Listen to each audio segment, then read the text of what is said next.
آج کی خاص خبر، ہندوستان کی مالی مدد سے مالدیپ میں ہوائی اڈے کا افتتاح۔ مالدیپ میں ہندوستان کی مالی مدد سے صدر محمد معیزو نے ہنی مادھو بین الاقوامی ہوائی اڈے کا افتتاح کیا اور اسے ملک کے شمالی حصے کے لیے خوشحالی کا گیٹ وے قرار دیا ہے۔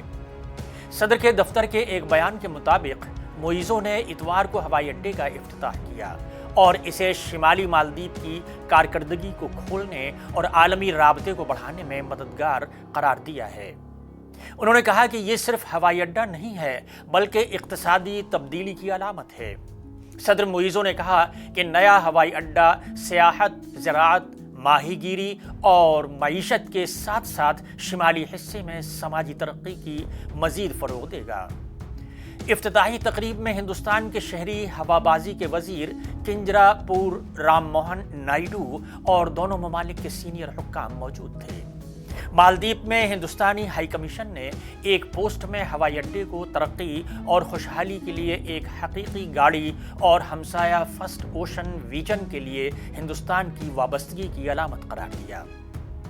میڈیا کی اطلاعات کے مطابق ہوائی اڈے کی ترقی کو مالدیپ کی حکومت اور ایگزم بینک کے درمیان 2019 میں طے پانے والے ایک معاہدے کے تحت ہندوستان کے بینک کے جاری کردہ 800 ملین امریکی ڈالر کے